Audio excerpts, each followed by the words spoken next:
The mysterious death of Chad Maurer. In the spring of 1990, 19-year-old Chad Maurer was working in a bike shop in Madison, Wisconsin.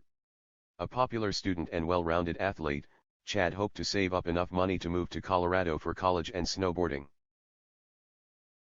Afternoon of May 19, Chad returned home to grab a quick lunch before returning to work. Everything seemed normal, including Chad's request for gas money. Chad's mother, Dolly Maurer, remembers that day vividly. There was nothing about him that was different. He wasn't on edge. He was just so excited about the job. And he had a big smile on his face, as usual. Chad's father, John Maurer, noticed nothing unusual either. I was standing right outside saying goodbye to him and I didn't notice anything different either, about anything or the car. It was kind of cool out that day and I just don't think he intended to go anywhere else or he would have had a jacket with him. Didn't make it back to work. He ended up 150 miles away in the south side of Chicago, one of the roughest neighborhoods in the country. That's where a maintenance worker found Chad's car abandoned in the garage of a housing complex. Inside the car, Chad lay dead, apparently from carbon monoxide poisoning. The Chicago police contacted the Maurers with the tragic news that their son had committed suicide. Could not believe it, my system went into shock. My brain went into shock. Chad had too much going for him. Chad had all his friends and Chad loved life. Chad was not depressed. Chad was not down. He had so many goals. The Chicago police claimed there was no evidence of foul play, yet the knuckles on both of Chad's hands had been skinned to the bone and there were bruises on his face. When the Maurers asked to see Chad's old clothes, they found them stained with blood. John and Dolly began to fear that their son had been murdered.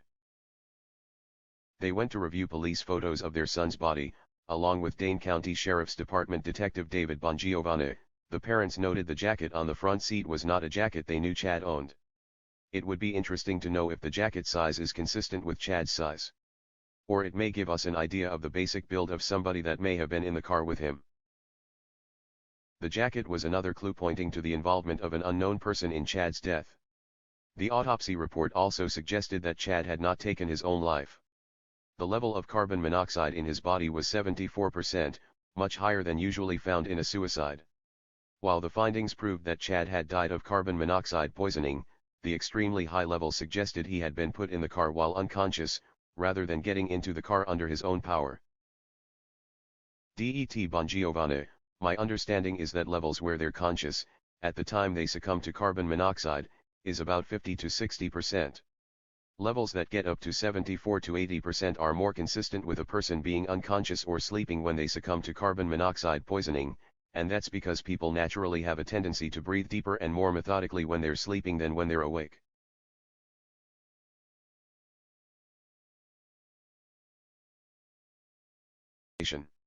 The bike shop owner was quoted in a local newspaper saying he thought Chad had seemed afraid. Soon after the article appeared, the shop was vandalized. No other stores in the area were hit. It appeared someone was sending a message. Chad's story was aired on a local Crime Stoppers program in Madison. After the broadcast, a caller left a disturbing tip alleging that Chad was involved in a drug deal with people who lived in his apartment complex. These same people had previously lived on the south side of Chicago.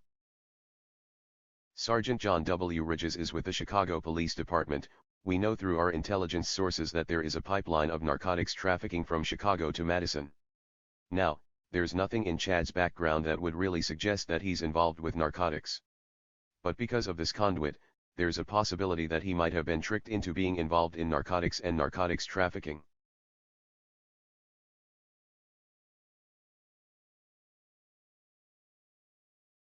Chad was looking for money and wanted to move to Colorado. He was hoping to get a couple $1,000s to go there for a snowboarding and BMX event. Is it possible somebody offered him $500 to make the trip, and then when they got to Chicago, reneged on that, and an altercation occurred, with Chad obviously being the loser of that altercation?